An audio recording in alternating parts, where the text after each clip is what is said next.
Hey YouTube, this is your girl Bree. Welcome back to my channel. I know it's been a while, but I've been busy. The Lord has been allowing me to venture off into other things. But right now, we're going to focus on today's video. So today, I'm going to be sharing my story about what God revealed to me after confronting my abuser after 9 years. I was sexually assaulted in 2016.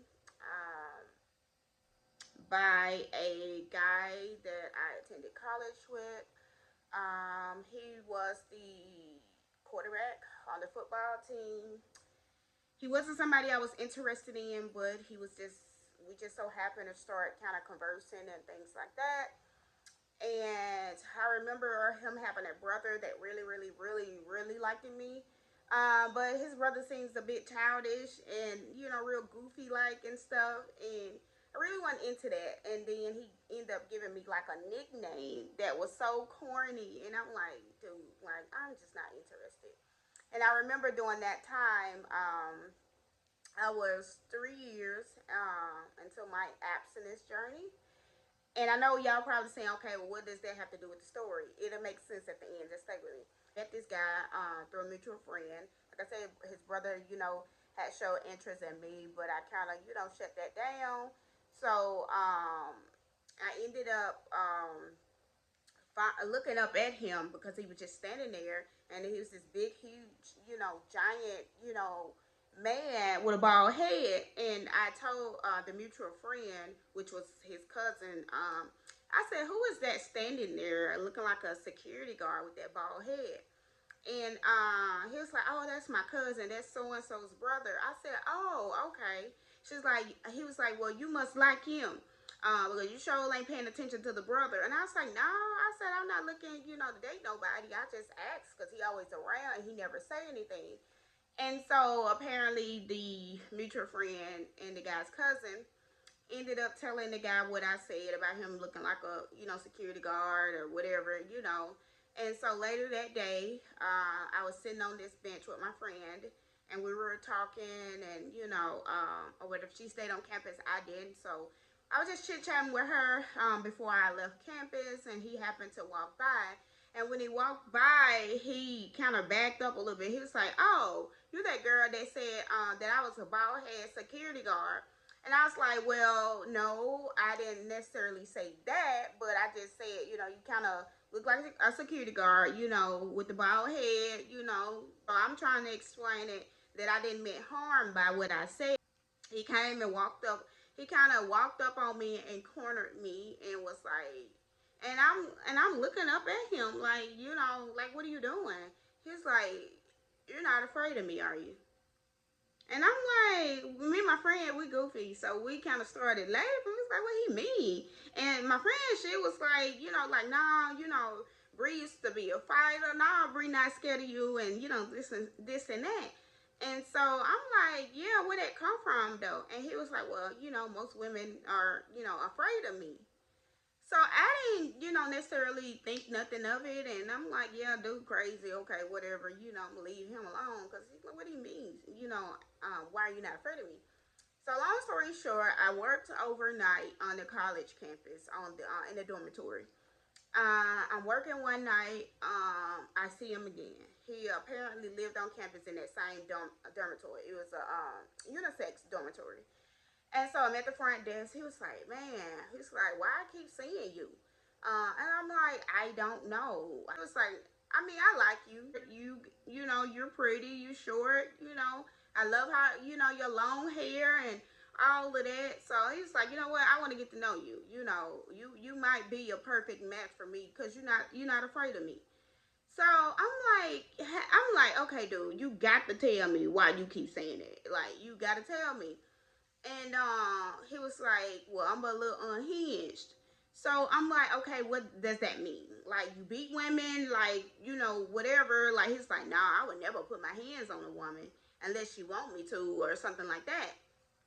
And so, me, I'm still being naive and looking over, all of these red flags and things like that. So he asked me out on a date and to the movies, and that was around a time where people were still like riding in the same car on dates.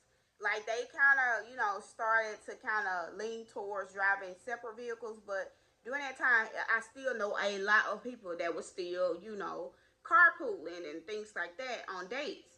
So I agreed to the date. Long story short, we never made it to the movie theater. He took me to his family member's house to this apartment. He wanted me to get out and meet his mom. And I'm like, dude, this is our first date. I still don't know you like that. Like, why do I have to get out and meet your mom and your sisters? That's weird. So I didn't get out. He's like, so you're going to just stay in the car? I was like, I'm going to stay in the car. You do what you need to do. And I'll just wait until you get back and we can go to the movies. And then I can go back to campus. Because I waited just for a short period of time. He came back outside with all of his family. Like, women, men, everything. Oh, she is so cute. She looks like a little girl, though. But she's so cute, and this and that. So I'm like, yeah, I'm getting annoyed because I'm like, it's getting late, and I want to go see this movie, and I want to go back to campus. So somebody called him, which I feel like, it was part of the plan. Somebody called him and reached out to him. He was like, okay, bet, I'm on my way. So when he got off the phone with that person, I said, hey, I said, you on your way where? I said, because we still ain't got to the movie. I'm getting frustrated. Where are you taking me? And he was like, dang, chill. I'm just finna go to my dad's crib and let him in. He locked his key in the house. So he takes me to the hood. And when I say hood, y'all, like, I ain't never been nowhere like that in my life. Like, people be saying that my hometown is the hood. No, not compared to where that man took me. So it's homeless people everywhere. It's late. I can't hardly see. But I'm still seeing a few homeless people walking around. And we finally pull up to the house, and even neighboring houses, all of the houses have windows that are boarded up. So I'm like, is this a trap house or what? Like, I ain't getting out. So he's like, Bree, you in my hood now. Like, you safe with me. Like, you getting out of this car. You ain't finna stay in the car. And I'm like, dude, I ain't finna get out. Like, what the windows don't boarded up. Like, he's like, that's prime. That's the main reason why you not staying in the car. If the windows are boarded up, why would I let you stay in the car so somebody can knock these windows out and grab you? So I'm like, okay, whatever. So as we're walking in, his dad is walking out. So I'm like, I thought you said your dad needed to get in. He was like, well, that's what he told me. Apparently he might have got in another way. I said, how did he get in another way when the windows are boarded up? And yes, it's just not adding up. So I said, I think the best thing you can do right now is just take me back to campus. So as soon as his dad left and the door closed, he was like, Bree, you're not going. No. And he cursed, MF where? I'm like, okay, what the heck have I done? What have I gotten myself into? So I'm like, yeah. So I'm getting up. I'm trying to open the door. The door not open. He's like, you don't even know how to open the door. So he's like, so where you think you going? So next thing I know, he grabbed me by my neck. I mean, this man probably whole hand and arm is bigger than my whole body. He grabbed me by my neck and he swung me. And he was like, Bree, she like, you gonna play by my rules or you gonna get yourself hurt? I was like, no, because this is not what I signed up for. Like, take me back to campus. This is not that type of party. Like, I don't do that kind of stuff. Like, whatever. So, at that moment, I started fighting. I'm like, you know what? I'm not finna go outside, or whatnot. I'm finna just start fighting him. So I'm fighting him and things like that. I'm biting, I'm scratching, I'm kicking, I'm screaming. I'm just doing whatever I could. And all I know is he just got that hand and he just pressed it down even further in my neck, used his other hand and started taking my clothes off and stuff like that. And it just got to the point where he was pressing down in my neck like so hard, like it was starting to kind of, make it hard for me to breathe. So I'm like, okay, I'm sorry, I can't breathe. He was like, that's when he grabbed the gun and he pointed to my head and he was like, if you don't stop fighting, I swear, your mom, your parents, and whoever will never see you again. Keep in mind, I didn't even tell my parents or anybody where I was. So nobody had no idea this man could kill me, dump my body out in the ditch somewhere when nobody probably know where I was and what happened to me. So my thing was to then cooperate, but it was so hard for me to do so because I'm like, why? So he's choking me or whatever, and he put the gun back on the dresser, and he continued choking me till I blacked out, and yeah, I woke up and this man was asleep beside me. So, and I'm in excruciating pain. I'm like, okay, obviously he have done something to me. So parts of my body that should not have been touched. You know, not only the front but the back. So I'm like, yeah, I need to try to get up out of here. So I'm trying to ease up out of the bed. He grabbed me by my neck again. He's like, "Where you going?" I was like, "I need to go to the bathroom." I'm going to the bathroom to see if there's a way I can escape. But again, even the bathroom window was boarded up. So I'm crying, I'm panicking. You know, I need to look down there because I mean, it's like everything just fell apart down there. Like it was just a lot going on. So he's beating on the door, come out of there before I break this door down, all of this stuff. You know, I'm not done with you and this and that. So I opened the door and I was like, can you please take me home? Like, not take me home, but take me back to campus. I have to go. And he was like, no, I'm not done. So I'm laying there feeling like I'm about to die, even like praying and say, God, you know what, just take me in this moment. Like, I don't even want to leave no more. Like, I just felt like I was dying anyways. So he get up. He agreed to take me back to campus. He threatened me not to tell nobody. I go to the police station in the area. They laugh at me. They're like, "Oh, cause they knew him already. They knew of him already. They knew what he was about. So they pretty much just laughed in my face. It's like, yeah, we can't help you." So then I went to the nearest clinic because I'm like, I need to know what's going on down there. Like, I'm in so much pain. Like, I need to go get myself checked out. So I get to the clinic. They call me back. The lady looked down there. She just starts screaming. She was like, "Did he hurt you? Oh my God, did he hurt you?" She kept saying that. So I'm asking for a mirror. I need to look too and see what's going on. And it was just a mess. So I made in my mind that I was going to transfer to a different school. So I had to just finish out that last semester. So I go back to school. I felt like everything would be okay because he had graduated that same semester. So I'm like, okay, everything should be fine. You know, he's graduated. He should not be on this campus. The man was on campus every day, stalking me, harassing me, popping out of bushes, hiding behind cars in the parking lot, waiting for me to walk by, even standing by my car one night. Like, it was just too much. Mentally, it was just too much. Threatening me, calling, you know, my phone over and over again, sending all these text messages and things like that. I had just had enough. I just went ahead and just withdrew from the entire program that I was in. And I left. I changed my number. Like I said, I attended a different school. And I never saw that guy again. Up until recent. I just so happened to, you know, while I'm on my healing journey and things like that, I just so happened to go in the Sam's Club, you know, and on a Saturday, and I normally on Saturdays, the place is packed. Like, it will not be not one aisle that you're gonna go on that doesn't have a crowd of people. And so I went down this one aisle and no one was on the aisle. So I was like, okay, cool. I can whip out my phone, see what all the items I need to get, you know, make sure I don't go over my budget. I'm looking at my phone, I have my head down, and I just hear this cart, you know, coming towards me.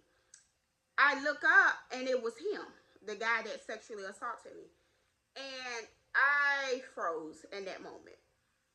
And when I froze, I briefly started kind of looking, you know, to my left and to my right. I was like, okay, so there's canned goods. And then I was like, wait a minute, I carry now. God told me, God spoke to me in that moment. He's like, no, Bree.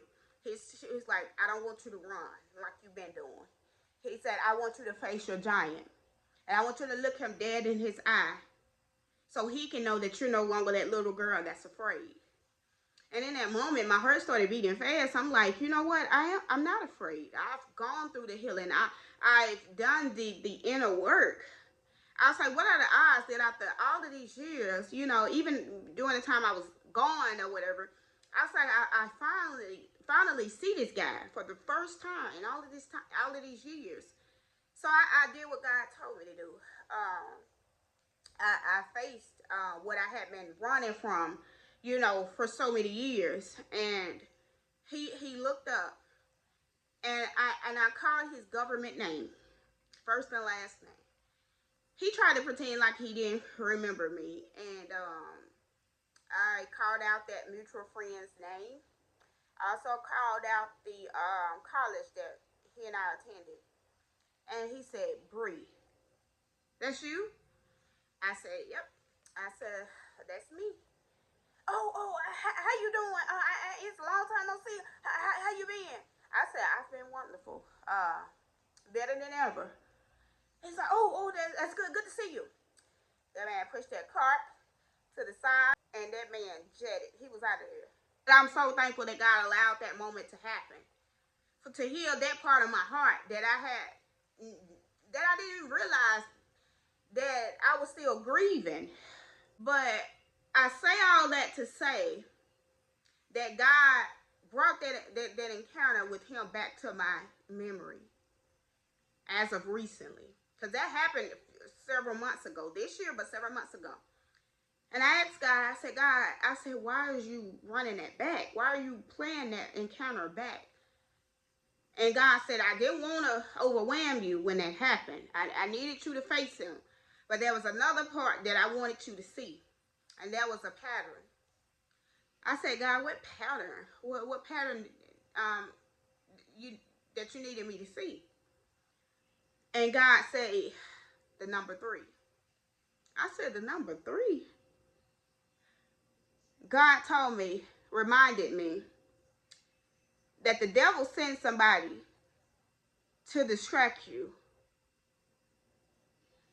every third year of your purity. Meaning every third year of your abstinence journey.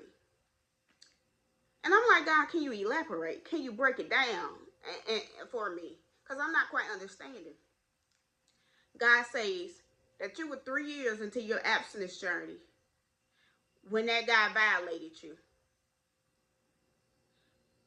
You were 3 years in your abstinence journey when you met your ex-husband. Your 3-year anniversary is approaching in a couple of months. I'm warning you and letting you know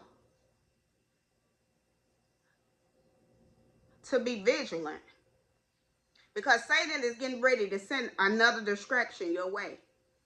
God says that he's trying to get me to cross over to the other side. And the devil knows that. That's why after every third year, he sends a distraction. Not only is he showing me the patterns, he's also giving me my final warning. Prior to God bringing all of this to my memory and giving me the revelation that he did, he gave me a dream so vivid, seeming so real. And in that dream, I saw my neighbors downstairs who always arguing and fighting. In that dream, they were arguing and fighting. And that man fired 3 rounds at her. And I woke up. I felt like it was a warning for her, but I also felt like it was a warning for me. Because again, how many shots did he fire? 3. Meaning that if I do what I've done again, which will be a 3rd time, God's going to completely wipe his hands off of me. And he's going to turn me over and to my idols. Not only is he warning me, he's allowed me to share this to warn you.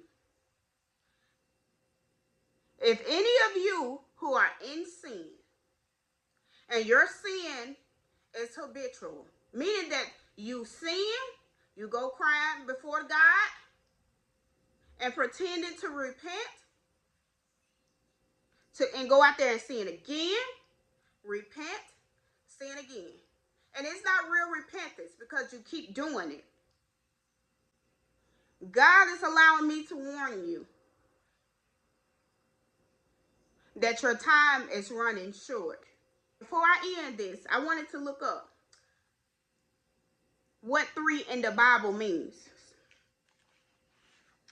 What I found is that the number 3 means divine wholeness, completeness, and perfection. It also represents a complete period of waiting. And I feel like this is the final test that God is going to give me. Not only that, I feel like that if I can get past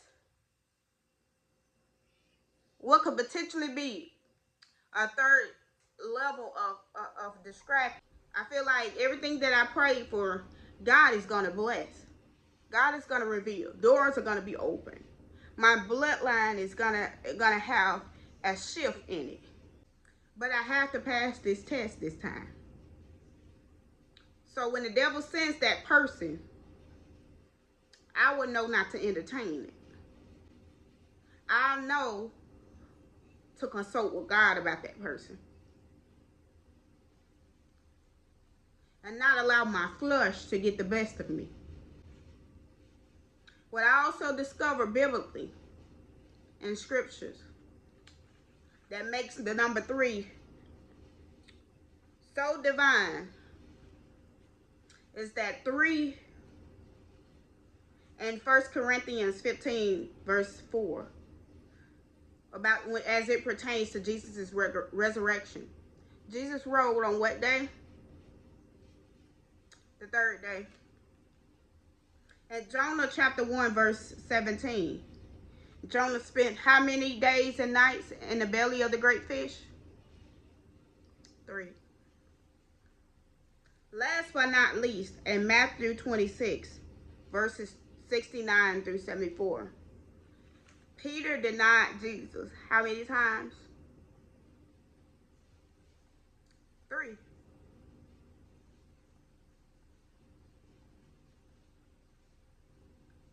So the outcome of this next season is solely left up to me, just like it's solely left up to you. So I'm excited about the new year.